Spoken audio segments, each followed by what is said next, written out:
Do you overstimulate yourself? I want you to be very honest about this answer. Do you notice the ways that overstimulation impacts your mood, your thinking, your clarity, your mental health? Do you notice the way that it impacts your motivation? It's time that we actually pay attention to how much we overstimulate ourselves in the modern world. The norm is to very deeply overstimulate ourselves. This is the state of the vast majority of people. The way that we've set up our world is so that there is stimulation all the time. There's TVs, there's phones in our pocket, there's junk food in our kitchen, there's video games in other rooms to play, there's music blasting, there's technology and entertainment, we have social media, and we can't actually handle this much stimulation and be healthy. We're not actually designed to be living this lifestyle. This is contributing to a lot of different problems that people are facing. A lot of this stuff is just noise. Like, it doesn't really matter, and the core of your being doesn't really care about it. At like the soul level, at the deepest parts of who you are, you don't really care about most of the stuff you see on TV, most of the stuff that's on your social media feed. You don't really want to be filling up your body with toxic junk foods. You don't really care about most entertainment. So overstimulation is making us numb, it's making us dull, it's making us not be able to use our minds properly. We can't really feel into our bodies very deeply as well. It's disconnecting us from ourselves, it's making us anxious, it's making us depressed, and it's giving us very easy escape routes. A lot of these overstimulating things are highly addicting, and this sort of addiction, this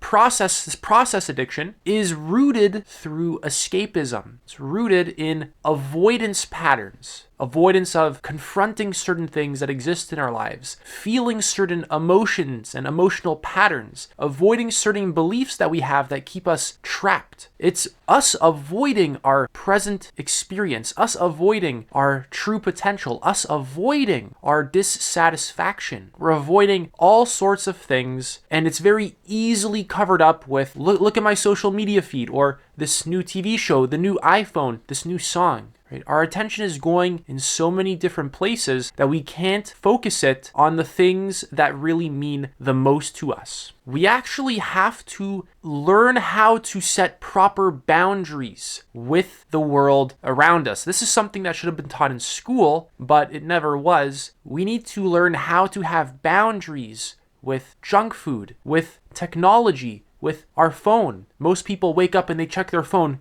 instantly. They're already scrolling on Instagram, YouTube, Snapchat. They're going through all their social media feeds. We have to install habits in our lives that ensure our well-being, ensure our clarity, ensure our ability to self-actualize and self-transcend. We need to actually have values that will guide us there instead of just kind of wandering unconsciously and reacting to the first thing in our environment that gets our attention because it's so stimulating. We have to learn to embrace the underlying and subconscious and unconscious emotions that drive our behavior, because a lot of this escapism, a lot of these distractions, these sort of addictive behaviors as well, they're driven by a lot of underlying feelings, sensations, and emotions that we're kind of just repressing and keeping in our unconscious. It's driven by lack, fear, anxiety, sadness, depression, anger, just a feeling of uneasiness, a feeling of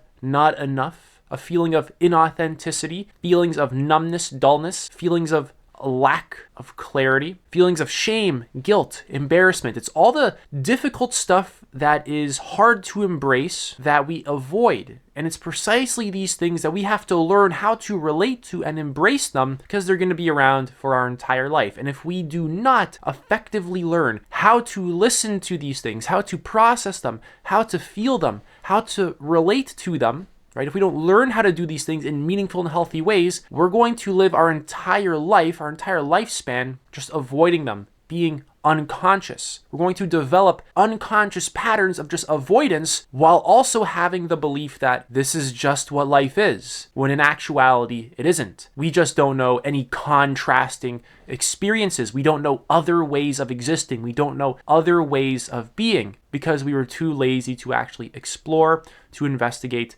and to change. And a lot of these patterns just lead to suffering, pain. They don't really lead to a fulfilling, self-actualized life. They don't really lead to living in alignment with the evolutionary impulse of reality. They don't really lead to living a life of purpose and love. They just lead to endless cycles of distraction and escapism. So that's all I got for this video. Make sure that you are engaging in the world or with the world in a wise way. All of these things that we can use to distract ourselves, like the internet, for example, has the same capacity on the opposite side of the spectrum. We can use it to greatly enhance our lives. Check out my video, Use the Internet Properly, where I teach you how to use the internet properly, how to use it to self-actualize, to self-transcend, to heal relationships and attract great relationships, how to build up your health, how to find a career that you love or create one for yourself, and how to just use the internet to live